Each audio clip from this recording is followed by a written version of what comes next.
ध्यान देना है।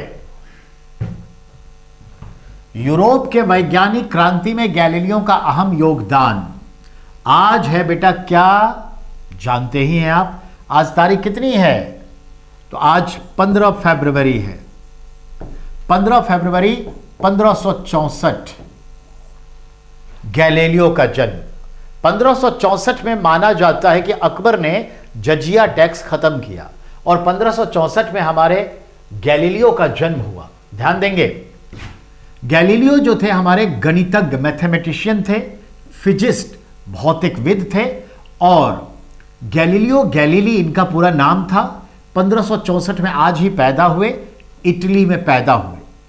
समय के साथ रेखा गणित पर ध्यान गया, मैकेनिकली पर ध्यान गया, खगोल शास्त्र भी पढ़े, समझ में आई, यानी कॉस्मोलॉजी भी पढ़े और इन्होंने ये सिद्ध किया कि भैया जो ग्रेविटी होती है इन्हीं का योगदान है। अभी देखिए बीपीएससी में भी ये पूछा था, ग्रेविटी मतलब ये कि निर्वात के कंडीशन में कोई भारी और बड़ी चीजें, हल्की और छोटी चीजें एक ही टाइम में गिराया जाए धरती पर तो दोनों बराबर समय में धरती पर आके गिरेगा, ड्यू टू इक्वल ग्रेविटी लग रही है।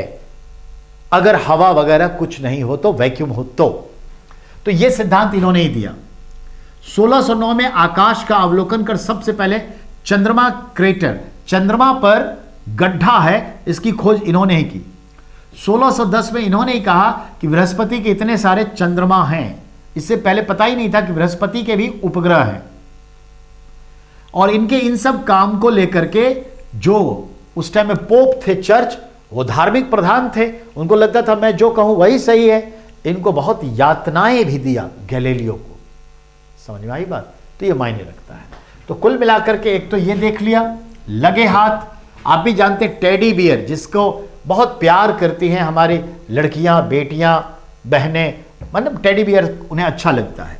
एक्चुअली उसके जो फर होते हैं वो इतने कोमल होते हैं, स्त्रियां कोमल स्वभाव की होती हैं और इसको वो चुम्मा चाटी ले सकती हैं, पीट पाट सकती हैं, गुगी बुगी कर सकती हैं, अपनी मर्जी से उसे लेके सो सकती हैं, तकिया बना सकती है, पास रख सकती हैं। तो इस बहाने स्त्रियों के सॉफ्टनेस, अपने सॉफ्टनेस को दिखाती है और प्यार भी। तो टेडी बियर आप हम सब जानते हैं अमेरिका के राष्ट्रपति थियोडोर रूजवेल्ट थे और थियोडोर रूजवेल्ट जो है, इनका पूरा नाम था थियोडोर फ्रैंकलिन डी रूजवेल्ट। उनको लोग प्यार से टेडी टेडी कहते थे। इनको क्या कहते प्यार से? टेडी। वो एक बार जब अरंकासस के गवर्नर थे, शिकार पे गए और भालू को मारा। तो भालू तो मादा थी, मर गई, लेकिन धीरे धीरे वो गन्ने के खेत में चली गई। तो भालू जब मर गया तो देखा कि वहां जाए, तो भालू तो मर गया, पर उसके एक बच्चे थे। बच्चे को अब कौन दूध पिलाएगा, कैसे रहेगा? तो उस टेडी बियर को, मतलब बियर को उठा के ले आए, भालू के बच्चे को, और फिर अपने घर में पाल पोस के बड़ा किया। लेकिन देखा कि अब बच्चे हैं और भालू बड़ा हो रहा है, भालू तो आदमखोर है, तो क्या करें? तो फिर उसको चिड़ियाघर में दे दिया। तो बच्चे परेशान करने लगे, टेडी टेडी टेडी, मतलब टेडी बियर। तब जाके रूजवेल्ट ने यह कॉन्सेप्ट लाया और बियर की तरह एक खिलौना आया जिसका नाम टेडी बियर रखा गया, क्योंकि रूजवेल्ट का नाम निकनेम टेडी था। तो टेडी बियर इस तरह से जन्म हुआ और आज ही 1903 में टेडी बियर सामने आया। तो दिस इज द रियलिटी। और इसके साथ ही हम आज का ये कार्यक्रम समाप्त करते हैं। Okay, bye and take care.